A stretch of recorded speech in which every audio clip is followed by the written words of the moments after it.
সংখ্যালঘু নির্যাতন তো হচ্ছে ভারতে। ভারতের এক একটা মসজিদ তারা ভাঙতেছে। এটা শুধু একটা লক্ষণ। আস্তে আস্তে ও মানচিত্র মসজিদের মধ্যে ভেঙে খান খান করবে।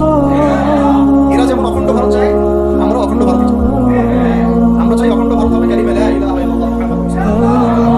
আমরা তো মনে করেন যে ভারত আমাদেরকে ঘিরে রাখছে, তাই না? আসলে ভারতকে আমরা ঘিরে রাখছি। এই দিক থেকে আমরা, এই দিক থেকে চায়না, এখান থেকে নেপাল, এখান থেকে ভুটান, এখান থেকে মায়ানমার, এখান থেকে পাকিস্তান, তার চেয়ে বাপ আছে আফগানিস্তান। আফগানিস্তান ওদের সাথে পারছে না তো আফগান ভাইরা নিজেদেরকে করে নিচ্ছে। কথা হচ্ছে আমরা একটা কাপুরুষতা পরিচয় দিচ্ছি। নেপাল ওকে টাইম দেয় না, ভুটান টাইম দেয় না, মায়ানমার টাইম দেয় না, চায়না দেয় না। আর আমরা তাকে একেবারে বগুড়া শুরু করছি। আমরা কি দিছি? আমরা ইংলিশ দিই, আমরা ট্রান্সলেট দিই, আমরা রেল দিই, আমরা দিই, আমরা করি। গ্যাস গ্যাস তো দেই ইনশাআল্লাহ। তারপরে পণ্যগুলো তো দিচ্ছি, গার্মেন্টস দিয়ে দিচ্ছি, আমাদের পশুর মতো লোকজন দিয়ে দিচ্ছি, ভূমি শ্রমিক দিয়ে দিচ্ছি। এই জন্যই তো বলি কেন সে স্ট্যাটাস দেয় এই স্বাধীনতা তার স্বাধীনতা। এটাই তো আমরা, তার মানে তারা আমাদের সার্বভৌমত্বটাকে স্বীকার করে না। তাই না? তারা যদি আমাদের আমাদের স্বাধীনতা সার্বভৌমত্বকে স্বীকার করতো, তাহলে তো এই এখন কথা হচ্ছে আমরা মাথা নত করাটা কি? আমাদের নবী মুহাম্মদ সাল্লাল্লাহু আলাইহি ওয়াসাল্লাম মাথা উঁচু করে দেওয়া ঠিক আছে। মার খেলেও কখনো তিনি মাথা নিচু করেন না। সাহাবায়ে কেরাম রাদিয়াল্লাহু আনহুম আজমাইন মাথা উঁচু করে দেওয়া ঠিক আছে। কারণ সবাই মার খেয়েছেন, কিছু বলে কিছু করেছেন, কখনো মানুষ গালি দিয়েছে, গালি সহ্য করেছেন, কখনো মদিনা চলে যেতে হয়েছে, দেশ ছাড়তে হয়েছে, দেশ ছাড়ছেন। আবার কখনো ইসলামী রাষ্ট্র কায়েম করতে রাষ্ট্র কায়েম করছেন। জিহাদ করতে হবে, জিহাদ করছেন। আস্তে আস্তে মক্কা বিজয় করে নাই। সিরাত করতে হবে, সিরাতের ধারাগুলো আমাদের বুঝতে হবে। কারণ আমরা তো তার উত্তরসূরি, আমরা তাদের উত্তরসূরি। প্রথম কথা হচ্ছে আমরা আমাদের নতজানু মনোভাবটাকে আগে থেকে করতে হবে। আর অতীতের জীবনের যে ভুল ত্রুটিগুলো দ্রুত সংশোধন করতে হবে। এখন আর আমাদের হাতে অনেক লম্বা সময় আছে। কতকেই যে দ্রুত হয়ে যাবে এক মিনিট, বিশ্বটা দ্রুত চেঞ্জ হচ্ছে। এই অল্প সময়ের মধ্যে আফগান বাইরে বদলে গেছে, অল্প সময়ের মধ্যে সিরিয়া দেখলেন যে পরিবর্তন হয়ে যাচ্ছে। তারপরে আপনি কয়েকদিন পরে দেখবেন ইনশাআল্লাহ যে আপনি আপনার প্যালেস্টাইনের অবস্থা পরিবর্তন হবে ইনশাআল্লাহ। তখন এরা আবার হামাসকে ঠিকই করবে যুদ্ধ।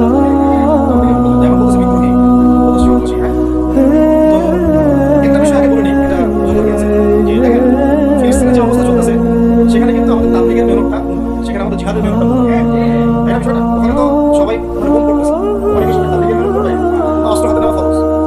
এটা বোঝার জন্য আপনার তো বুঝতে হবে দরকার। হ্যাঁ, আবার যখন আফগানে আমেরিকা হামলা চালাইছিল তখন কি শুধু তাবলীগের ফরজ ছিল না ওদের হামলা প্রতিরোধ করা ফরজ ছিল? ফরজ ছিল। একই অবস্থা সিরিয়াতে হয়েছে, কিন্তু বাংলাদেশে এখন সেই অবস্থাটা নাই। কিন্তু বাংলাদেশে তাবলীগের মেহনত আমাদের তাবলীগের মেহনত আমাদের মেহনতটা চলবে। যদি যদি কখনো বাংলাদেশে দেখা যায় যে দেশের শত্রুরা, দিনের শত্রুরা, উগ্রবাদীরা এই দেশের স্বাধীনতা সার্বভৌমত্বের উপর আক্রমণ করে, তখন কি আমাদের উপরে জিহাদ ফরজ হবে না?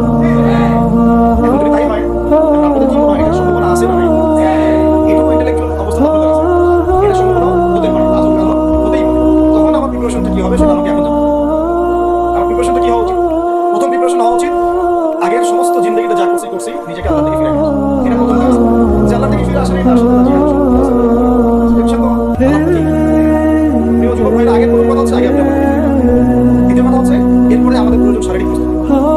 শারীরিক প্রস্তুতি যেমনটা বললাম যে কোনো অবস্থাতেই আলেম ওলামাদেরকে, দায়ীদেরকে, মুফতিদেরকে, মুহাদ্দিসদেরকে, মাদ্রাসার শিক্ষকদেরকে, খতিবদেরকে ভিতরে ঢুকতে দেওয়া যাবে না। কারণ আপনাদেরকে যদি ভিতরে নিয়ে যাওয়ার স্কোপ পায় না, তাহলে অসুস্থ রাখবে, ফিজিক্যাল অ্যাপিটিক থাকতে পারে। অতএব একটা সামাজিক প্রতিরোধ করতে হবে সবসময়। মানে একটা এলাকার মধ্যে একটা আলেম আছেন, সেই আলেমকে এলাকা থেকে নিতে পারবে, তাকে নেওয়ার আগে 100 জনের উপর পরিচালিত হবে এমন একটা মুভমেন্ট থাকবে। প্রতিবাদ না করলে আপনি বান্দরবনে যান, বান্দরবনের পাহাড়ি এলাকায় গিয়ে কোনো একটা পাহাড়ি লোক উঠাই নিয়ে আসেন, দেখি